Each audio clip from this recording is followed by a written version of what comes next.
असली स्कैम ये है। भगवान तो मैंने संदीप माहेश्वरी को बोला था, लेकिन लोगों ने कुछ और समझ लिया। डायरेक्टली शैतान मैंने किसी को नहीं बोला था, लेकिन लोगों ने कुछ और समझ लिया। बात तो मैंने की थी सही और गलत की, लेकिन लोगों ने कुछ और समझ लिया। कमेंट में गाली बकने से पहले यह जरूर देखना कि मैं बताना क्या चाहता हूं, क्योंकि फैसला करने से पहले दलील एक की नहीं दोनों की सुनी जाती है। विवेक बिंद्रा जिनका वक्त और लोग दोनों उनके खिलाफ हो चुके हैं और बिना लीगली प्रूफ हुए लोगों ने उन्हें फ्रॉड बोलना शुरू कर दिया। बिंद्रा जी का बिजनेस मॉडल जिसे स्कैम बोला जा रहा है, क्या वो हर्षित मेहता स्कैम से भी बड़ा है? और ऐसा कौन सा एमबीए है जो साला 10 दिन में होता है? आज जो मैं बात करूंगा वो आपको थोड़ी नहीं थोड़ी ज्यादा कड़वी लग सकती है, लेकिन क्या करें, सच कड़वा होता है। सारे यूट्यूबर्स विवेक बिंद्रा के अगेंस्ट वीडियो बना रहे हैं और संदीप जी को भगवान बता रहे हैं, लेकिन क्या इसमें संदीप जी का कोई प्लान तो नहीं? ये कंट्रोवर्सी कितनी भी लंबी क्यों ना चले, लेकिन किसी को भी उसका पैसा लीगली रिफंड नहीं मिलने वाला, क्योंकि हैशटैग की वायरलिटी देख के अगर कानून फैसला करता तो देश की सत्ता और बड़ी बड़ी कुर्सियों पे ये सोशल मीडिया क्रिएटर्स बैठे होते, हमारे लीडर्स नहीं। मेरा ये वीडियो एक चैलेंज होगा उन सब यूट्यूबर्स के लिए जिन्होंने सच्चाई और फैक्ट्स की जगह मेजॉरिटी के साथ चलने का फैसला किया है। ये वीडियो उनको खटक सकता है जिनकी आंखों पे ना दिखने वाली पट्टी लगी है, और आज भी मैं बात करूंगा ना इसकी ना उसकी, सिर्फ सही और गलत की। तो आपके वक्त को बर्बाद किए बिना करते हैं वीडियो की शुरुआत। पार्ट 1, लोगों का पैसा रिफंड होगा या नहीं। संदीप सर का ये मायाजाल कुछ ऐसा है कि लोग वही देख पा रहे हैं जो उन्हें दिखाया जा रहा है। इसके बारे में पूरी डिटेल्स और फैक्ट्स के साथ बाद में बात करते हैं, लेकिन अभी बात कर लेते हैं रिफंड की। कंपनी कोई भी हो, उसकी एक रिफंड पॉलिसी होती है, और अगर आप उस रिफंड पॉलिसी के अकॉर्डिंग रिफंड मांगते हो तो आपको मिल जाता है, लेकिन अगर उसके अगेंस्ट मांगते हो तो आपको नहीं मिलता। ऐसा नहीं होगा कि संदीप सर ने बोल दिया कि वो उन सबका पैसा रिफंड करवाएंगे जिन्होंने विवेक बिंद्रा का कोर्स लिया था, क्योंकि ये उनके हाथ में नहीं है। क्योंकि अगर इतना सिंपल होता तो बड़ी बड़ी कंपनीज, होटल्स और रेस्टोरेंट्स आज सड़क पे आ जाते। क्योंकि हमें भूलना नहीं चाहिए कि हमारे देश में कुछ लोग ऐसे भी हैं जो होटल या रेस्टोरेंट में खाने के बाद अपने सर का बाल प्लेट में डाल के पैसे देने से मना कर देते हैं। जोमेटो और स्विगी अगर ये ऑफर ले आए कि आपको हमारा खाना पसंद नहीं आया तो फुल रिफंड होगा, तो ज्यादातर लोग इनके खाने को एंजॉय करने के बाद अपना पैसा वापस मांग लेंगे। बिल्कुल यही हो रहा है विवेक बिंद्रा के साथ, क्योंकि संदीप जी के भाषण के बाद लोगों को एक होप मिली है रिफंड की,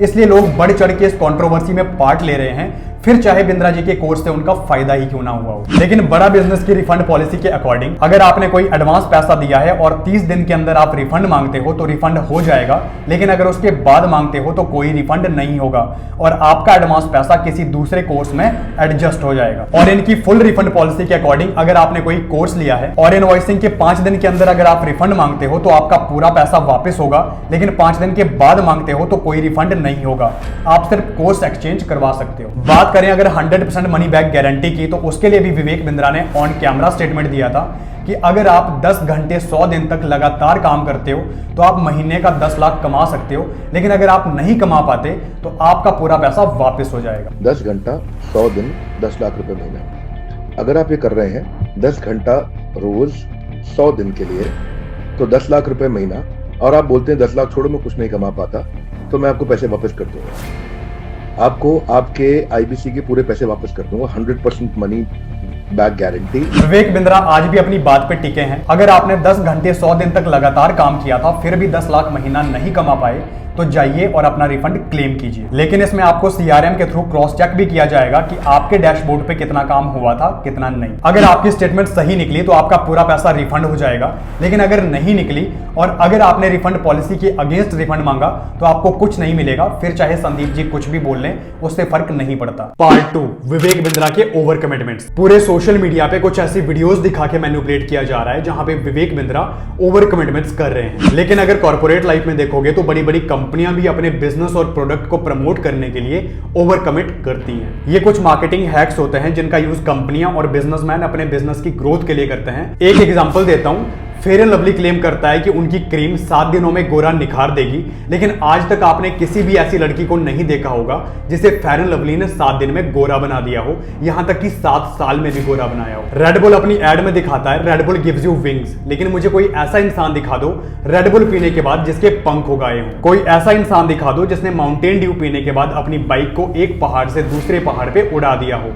कोई नहीं मिलेगा, क्योंकि रियलिटी में ऐसा कुछ नहीं होता। इसे मार्केटिंग हैक बोलो या फिर ओवर कमिट करना, लेकिन बड़े बड़े ब्रांड अपने बिजनेस में इसका यूज करते हैं और आगे भी करते रहेंगे। तो अगर विवेक बिंद्रा का ओवर कमिट करना गलत है तो बाकी के बड़े बड़े ब्रांड्स का भी गलत है, और अगर ये ब्रांड्स भी गलत और झूठे हैं तो टारगेट विवेक बिंद्रा ही क्यों? साथ ही पूरी कंट्रोवर्सी में यह सवाल भी उठा था कि ऐसा कौन सा एमबीए है जो 10 दिन में होता है। एक बड़ी पुरानी बात है कि आधा ज्ञान हानिकारक होता है, और अभी वही हो रहा है पूरे सोशल मीडिया के ऊपर, जहां ज्ञानी तो सब बने हैं लेकिन ज्ञान किसी के पास नहीं। क्योंकि जब मैंने डीप रिसर्च की तो पता चला ये 10 डे एमबीए कोई डिग्री या डिप्लोमा प्रोग्राम नहीं है, ना ही विवेक बिंद्रा या उनकी टीम ने कहीं क्लेम किया है कि वो इस प्रोग्राम के थ्रू किसी को भी डिग्री या डिप्लोमा देंगे। 10 डे एमबीए जस्ट एक सर्टिफिकेशन प्रोग्राम है जिसका नाम बेशक 10 डे एमबीए है, लेकिन ये एमबीए वाला एमबीए बिल्कुल नहीं है। ये 10 दिनों का एक क्रैश कोर्स है जिसमें 10 दिनों तक बिजनेस ट्रेनिंग दी जाती है, और इस ट्रेनिंग में वो सीक्रेट स्ट्रैटेजीज और फॉर्मूले बताए जाते हैं जो बड़े बड़े कॉलेजेस में लाखों की फीस देने के बाद एक एमबीए स्टूडेंट सीखता है। इस 10 डे एमबीए को समझने के लिए मैंने डिसाइड किया कि मैं इसका पार्ट बन के देखूंगा। फिर 2 दिन तक मैंने इस प्रोग्राम को अटेंड भी किया। फर्स्टली मैं ये बता दूं कि मैं बीबीए ग्रेजुएट हूं और मैंने बीबीए ज्वाइन किया था ताकि मैं बिजनेस सीख सकूं। मैंने इस 3 साल की बीबीए में अटेंडेंस भी दी, असाइनमेंट्स भी बनाई, रिपोर्ट्स भी बनाई और एग्जाम भी दिए, और आज मेरे पास एक डिग्री तो है लेकिन मैं बिजनेस करना फिर भी नहीं सीखा, क्योंकि वहां मुझे सिखाया गया कि जॉब कैसे करनी है और अच्छी कंपनी में जॉब के लिए आपके पास क्या क्या स्किल्स और क्वालिटीज होनी चाहिए। मैं अपने एक्सपीरियंस से बोलूं तो इस 10 डे एमबीए को 2 दिन अटेंड करने के बाद मैं इसे मच बेटर मानता हूं अपने 3 साल की बीबीए से। और अगर बीबीए और एमबीए स्टूडेंट्स इस प्रोग्राम को अटेंड करें तो वो समझ जाएंगे कि मेरा कहने का मतलब क्या है। एक बहुत बड़े इंसान का मैंने इंटरव्यू देखा जहां पे वो बोल रहे थे कि उन्होंने विवेक बिंद्रा पे काफी रिसर्च की है और उनका ये 10 डे एमबीए इलीगल है क्योंकि वो एमएलएम है, पिरामिड स्कीम है और इसमें लोगों का पैसा डूब जाएगा। इस इंसान को पता ही नहीं है कि वो बात किसकी कर रहे थे। 10 डे एमबीए बोल के आईबीसी मॉडल की बात कर रहे थे और इसमें पैसा डूबने की बात कर रहे थे, लेकिन रियलिटी ये है कि 10 डे एमबीए तो बिल्कुल फ्री है। छोटा क्रिएटर होता तो मैं मान भी लेता, लेकिन इतने बड़े क्रिएटर का बिना प्रॉपर रिसर्च और नॉलेज के ज्ञान बांटना मुझे कुछ समझ नहीं आया। इसी को बोलते हैं कि आधा ज्ञान हानिकारक होता है। पार्ट 3, सक्सेस रेशियो ऑफ बड़ा बिजनेस। जैसा कि मैंने लास्ट वीडियो में बताया था, अगर एक कोचिंग सेंटर के 500 स्टूडेंट्स में से 5 से 10 स्टूडेंट्स का भी सिलेक्शन हो जाता है तो वो कोचिंग सेंटर खुद को सक्सेसफुल मान लेता है। वैसे ही अगर किसी यूनिवर्सिटी के 500 स्टूडेंट्स में से 15 स्टूडेंट्स का प्लेसमेंट भी 20 लाख से 1 करोड़ के बीच में होता है तो वो यूनिवर्सिटी भी खुद को सक्सेसफुल मान लेती है। संदीप सर ने यह भी बोला था कि बिंद्रा जी के कोर्स को लेने वाले लगभग 99% स्टूडेंट्स फेल हो चुके हैं, लेकिन जब मैंने रिसर्च की तो मेरे हाथ कुछ ऐसा लगा जो आप सबको दिखाना जरूरी है। यह है नेहा दिल्ली से। इन्होंने अपनी गोल्ड ज्वेलरी बेच के बिंद्रा जी के इस आईबीसी प्रोग्राम को ज्वाइन किया था और मात्र 1 साल में ही इन्होंने 50 लाख से ज्यादा का रेवेन्यू किया। यह है युवराज। एक वक्त था जब ये महीने का 15,000 भी नहीं कमा पाते थे, लेकिन इस आईबीसी प्रोग्राम से इन्होंने महीने का 2-2 लाख भी कमाया। यह है अनुज, जो एक किसान के बेटे हैं। 200 से 300 रुपए कमाने के लिए दूसरों के घर पे काम करते थे, लेकिन आईबीसी प्रोग्राम में इन्होंने 50-50 हजार महीने का कमाया। यह है नवीन, जो एक इंजीनियर थे और महीने का 20 से 25 हजार कमाते थे,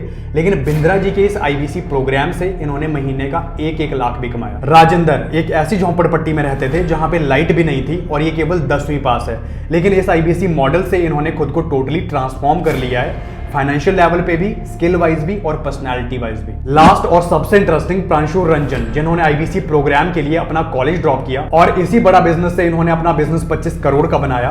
बिंद्रा जी के इस प्रोग्राम से इनको इतनी शोहरत मिली कि इंडिया के बड़े बड़े न्यूज चैनल्स ने इनका इंटरव्यू तक किया है। ऐसे सैकड़ों हजारों एग्जाम्पल्स है जिन्होंने इस आईबीसी प्रोग्राम से पैसा तो कमाया ही, साथ में बहुत कुछ सीखा भी। लेकिन संदीप सर ने दिखाए सिर्फ 4 लोग, और वो भी क्यों दिखाए आगे वो भी बताता हूं। संदीप सर ने यह भी बोला था कि उनकी 20,000 की इमेज जो कंपनियां खरीदती हैं उनका टर्नओवर हजारों करोड़ का होता है और उस इमेज से उन कंपनियों का भी फायदा होता है और संदीप सर का भी। और बिंद्रा जी का कोर्स स्टूडेंट्स और गरीब लोग खरीदते हैं जिससे उनका पैसा डूब जाता है। लेकिन यहां पे थोड़ा डीप सोचो तो किसी भी कंपनी या प्रोडक्ट का सेटिस्फैक्शन रेशियो 100% नहीं होता। एक एग्जांपल देता हूं, किसी को कोक पीना पसंद है तो किसी को माजा, किसी को मैगी खाना पसंद है तो किसी को यिप्पी, किसी को कोलगेट पसंद है तो किसी को पतंजलि, किसी को अमेजोन से शॉपिंग करना पसंद है तो किसी को फ्लिपकार्ट से। मान लो मैंने कोलगेट ट्राई किया लेकिन मेरा उससे कोई बेनिफिट नहीं हुआ और मुझे वो पसंद नहीं आया, लेकिन इसका मतलब ये नहीं कि कोलगेट में कोई कमी है, क्योंकि बहुत से लोग ऐसे भी होंगे जिनको कोलगेट अच्छा भी लगता होगा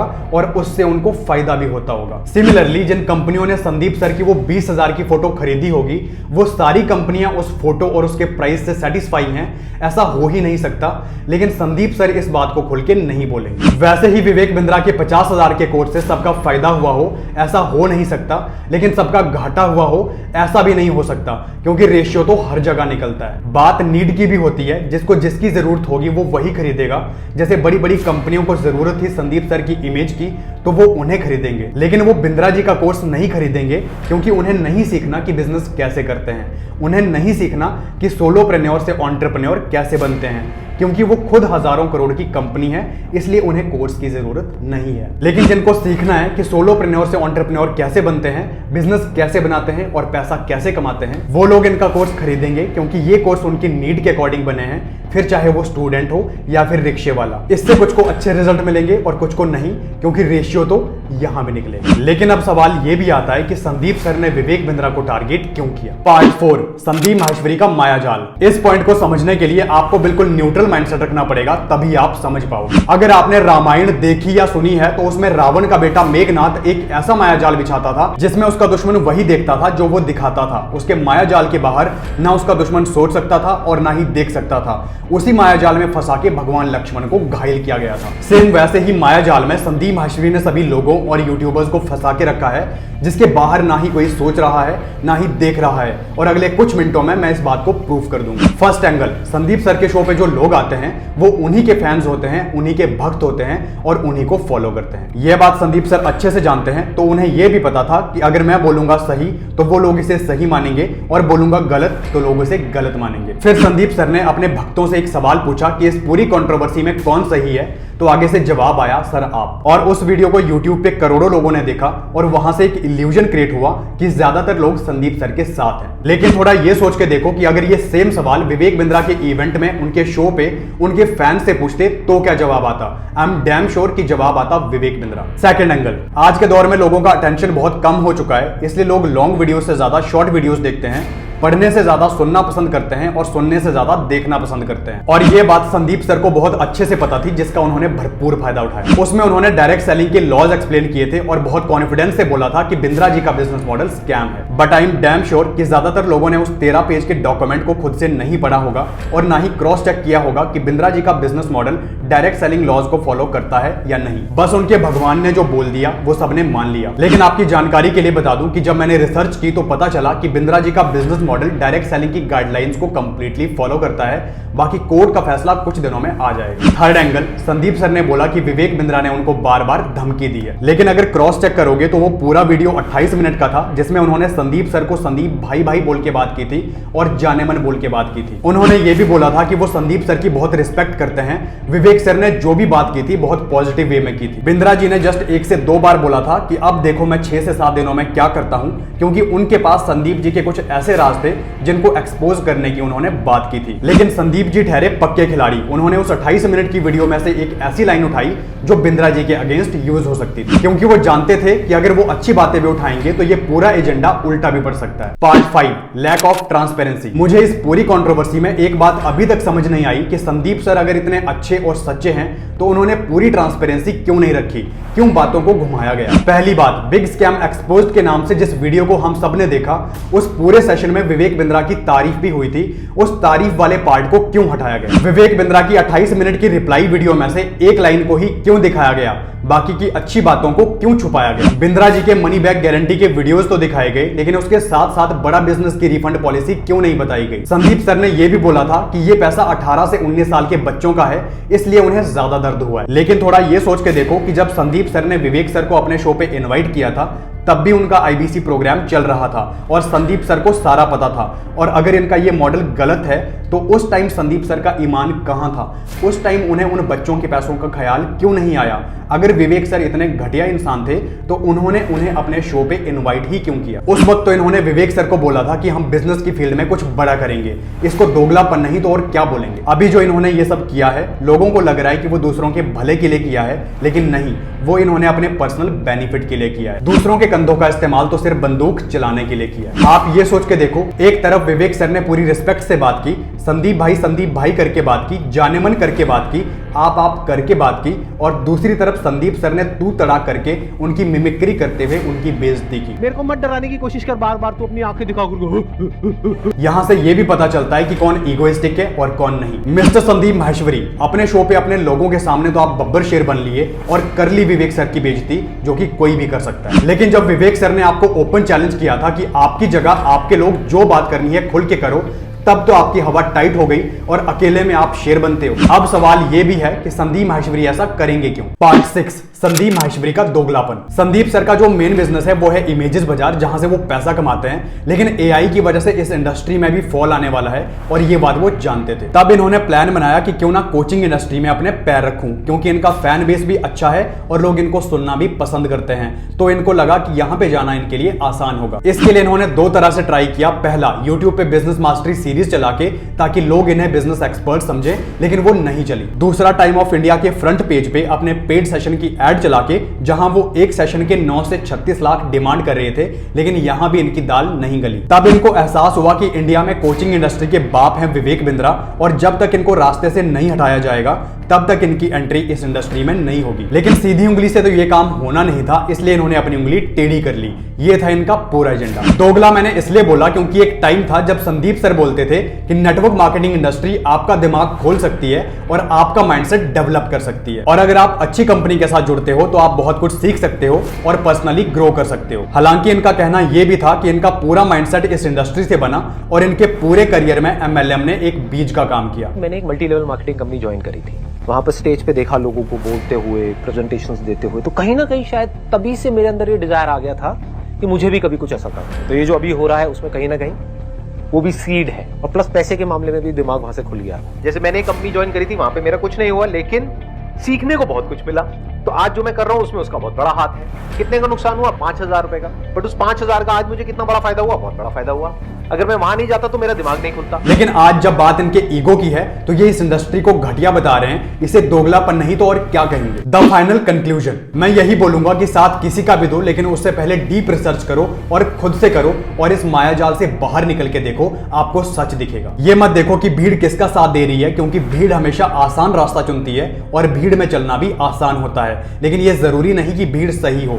थोड़ा बाहर निकल के देखो, आपको सच साफ साफ दिखेगा। विवेक बिंद्रा के ऊपर लगे इल्जाम डोमेस्टिक वायलेंस के बारे में मैं इतना ही बोलूंगा कि दूसरों के घर की लड़ाई सबको मजेदार लगती है, चाहे खुद के घर की सुबह तोड़ फोड़ या गाली गलौज से ही क्यों ना होती है। बड़े बूढ़े एक बात बोल गए हैं कि जब मुश्किल वक्त आता है तो वो हर तरफ से आता है और सिखा जाता है कि दोस्त कौन है और दुश्मन कौन। विवेक बिंद्रा के साथ बिल्कुल ऐसा ही हो रहा है। हर्षद मेहता स्कैम, इस वेब सीरीज को देख के ये पता चलता है कि हर्षद ने कोई स्कैम नहीं किया था, उसने बस सिस्टम के लूप होल्स का फायदा उठाया था, लेकिन फिर भी सिस्टम ने उसे कुचल दिया। आई एम डैम श्योर कि इस वेब सीरीज को देख के आपकी भी आंखें भर आई होंगी और आपको लगा होगा कि हर्षद के साथ ऐसा नहीं होना चाहिए था। लेकिन थोड़ा ये सोच के देखो कि जब ये स्कैम हुआ होगा उस टाइम पे मैक्सिमम लोगों ने हर्षद को गलत समझा होगा।